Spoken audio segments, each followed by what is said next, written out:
Liebe Freunde der guten Unterhaltung, Nils hier für die Pixelburg.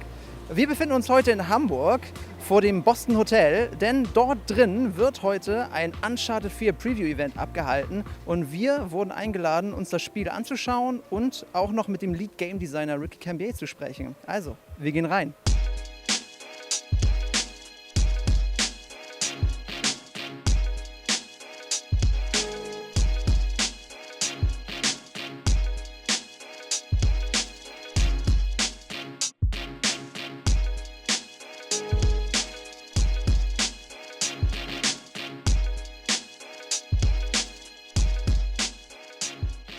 My name is Cambier, and I am lead designer on Uncharted 4 at Naughty Dog.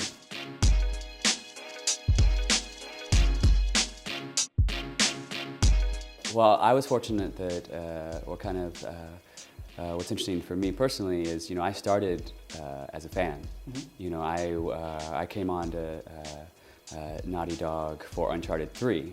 And I did all the co-op stuff there. So if I'm honest, that's probably the best stuff.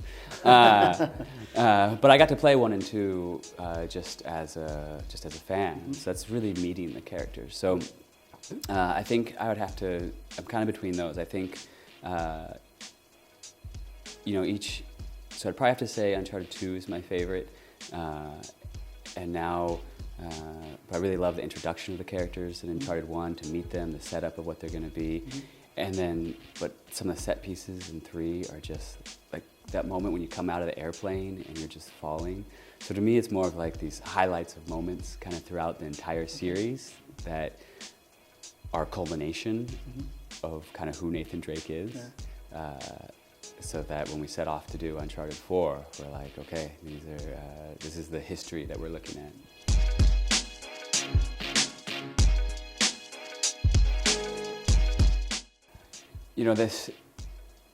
I don't know if too many people know this, but there's kind of not, with finishing a video game, there's not like that moment where you really feel done, because there's this time in between. I'm really excited to finish. I get excited for things like this, where I get to see people that play it and get to talk to people that play it.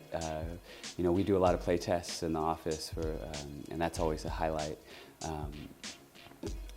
So the next moment that I'll be excited is starting to see more responses. And one thing that's even really cool on the PlayStation 4 is the share option, right? Like how many videos now go up of people doing really cool stuff. So even more so than ever before, I get to see people playing this thing that I've spent many years making, and seeing people have fun with it, and that's awesome. So to answer your question, I'm really happy to be done. It was hard work, but I'll continue to be happy as people get to play it, because now there's this time between.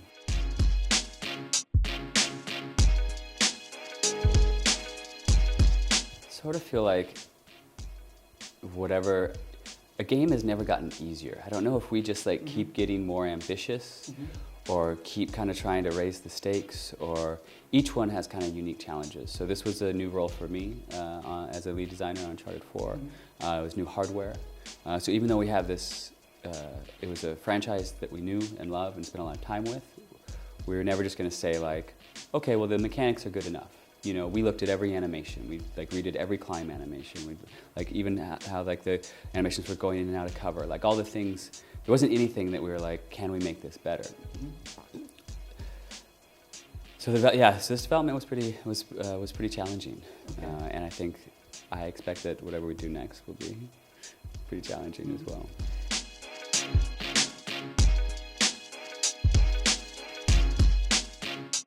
One thing, we spent a lot of time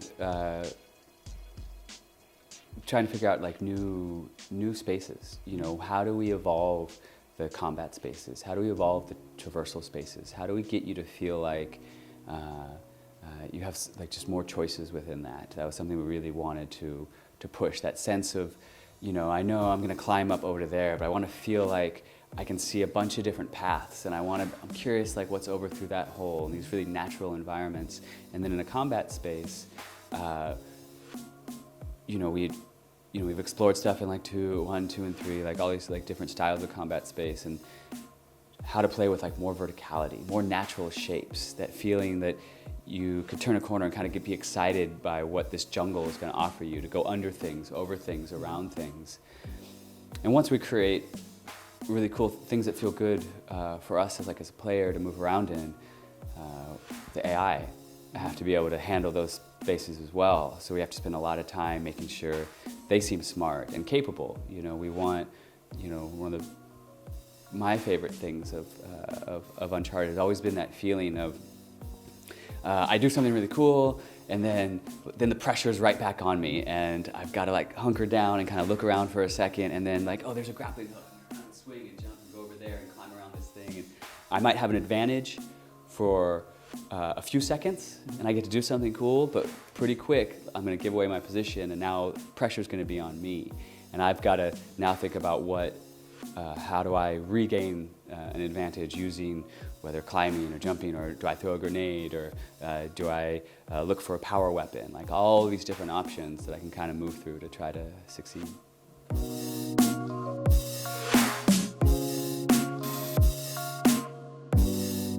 Well, it never felt like we're on a leash, right? It's still, the benefit of such an established world. We kind of know what feels good, but we also want to push it. So things like, I talked about with something like the Jeep, being able to drive the Jeep. Well, it wouldn't be enough to just drive a vehicle. We have to ask ourselves, well, Uncharted, what do you want to do? What do you want to do in a Jeep? You want to feel like you're kind of exploring. You want to feel like you have obstacles. So, okay, what does that mean? What if we did,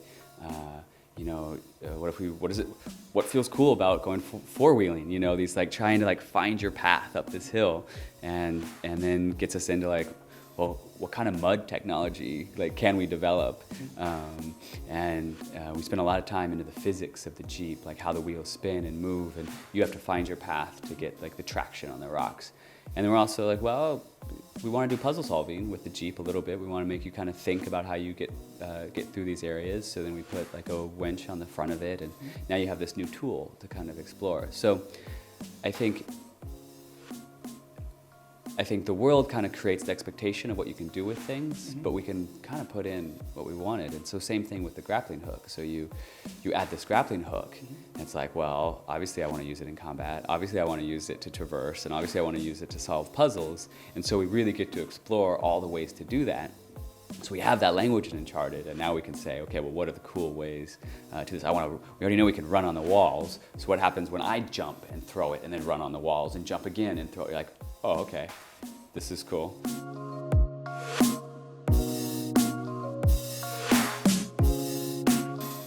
I think it's always important to us for pacing, just in general, this overall pacing for the story, pacing for mechanics, and how we introduce things, and even having a variety of combat situations like this one we showed you today. This is a very open space. You can kind of approach it however you want. You're going to find combat spaces that are very tight, places where you might need to utilize a shotgun or other variety of weapons. So we can really mix it up in terms of what we give, and I think that is really important to pacing. Something that, again, that we're kind of showing today, though, is there is I think a greater sense of exploration that we pushed here in terms of yeah, you're in a Jeep. And we've also hinted at with a trailer that you can drive a boat as well. So there's a sense of but one thing we do when we put you in those situations is that we're really aligning you with the character in the sense of okay, here you are in this space. You're not sure where to go exactly, and neither is the character either. So you're kind of with the character in that moment. You get to go and kind of explore around. And we've also, I think, understood how important it is to still maintain story elements within that. So these conversations that are taking place as you explore are filling in more of that story. So it's not like you're just exploring and no story stuff is happening. You're filling in stuff about Avery. You're getting conversations between Sully and Sam and learning more about what had happened to Sam. So I think we maintain kind of all of those things at the same time.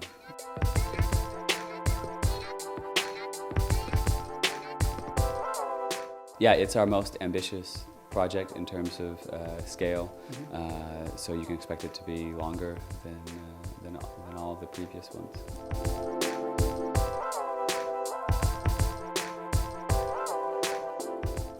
So we've put up, we've shown some images and introduction to Rafe and Nadine, who are the main antagonists in Uncharted 4, and this is kind of one of his most personal antagonists to date.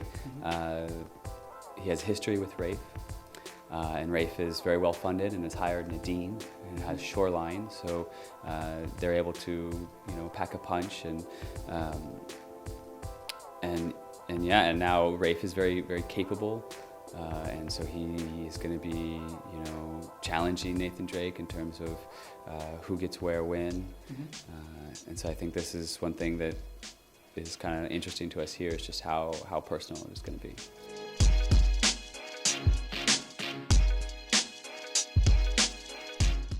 I think you'll get we've shown off some of the turret trucks. We stick with kind of the core ones that kind of apply the right amount of pressure. There wasn't really any new elements that I felt like we needed to add there to deliver that, so we're sticking kind of with the ones that kind of work.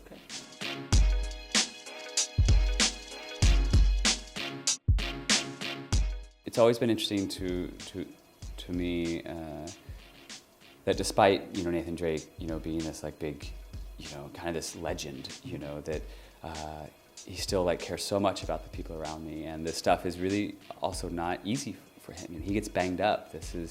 And here he's older, and he's decided to retire. Step away from that,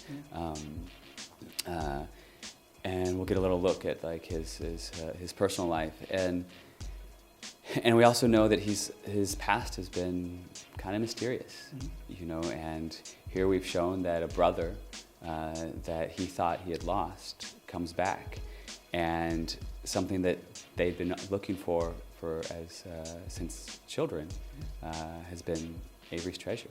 This idea of going and finding this treasure from Henry Avery, who in itself is a fascinating kind of historic event of how do you pull off the biggest heist? How do you rally together a group of pirates to do that, and then how do you disappear with all that treasure? That just gets me excited, anyways, right? Of that's kind of got to be out there somewhere for reals, right? So you can understand a little bit of just, as someone who does love adventure, that would be interesting, and then there's some allusion to feeling like he owes his brother. So that's kind of a big question of, I think you're asking exactly the right issue of what would be enough to pull him back in, despite making this choice for himself and for Elena to not do it.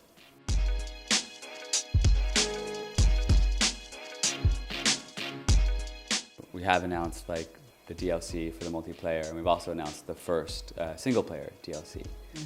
So we are going to be adding another little story within that. But then we will be done with Uncharted. And then what studio would I want? Well, I don't know. I'm gonna be it's a little too soon to ask. That's kind of getting personal with because we'd be maybe a little protective of it. Yeah, well, nobody right now.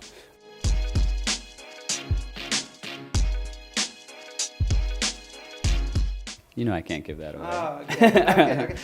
Forgive me. You think if you recap, you distract me with Ich durfte heute einen neuen Level aus dem kommenden Uncharted 4 spielen. Ein Steppenlevel in Madagaskar. Und das absolute Novum war einfach, dass man ein Fahrzeug selbst steuern konnte als Nathan Drake. Tatsächlich ist es absolut neu, dass man jetzt auch selbst ein Fahrzeug steuern kann. Und das eben in sehr weitläufigen Gebieten. Das sind keine engen A nach B Strecken, sondern es ist ein sehr weitläufiges Gebiet mit viel verschiedenen Untergründen. Man kann da durch Matsch fahren und muss eine Seilwinde benutzen, um sich irgendwo hochzuziehen. Das heißt, man kann auch aussteigen und das Gebiet so erkunden, aber da das einfach so weitläufig ist, sollte man auf jeden Fall das Auto benutzen. Zum Kämpfen ist es jetzt auch einfach so, dass man jetzt die Wahl hat, was man tun möchte. Diese großen Gebiete eröffnen einem viele neue Möglichkeiten. Man kann jetzt viel mehr schleichen oder auch einfach mit dem Auto reinfahren und sofort das Feuer eröffnen. Was jetzt neu ist in Bezug auf das Schleichen, ist, dass man jetzt Gegner markieren kann, von weitem weg.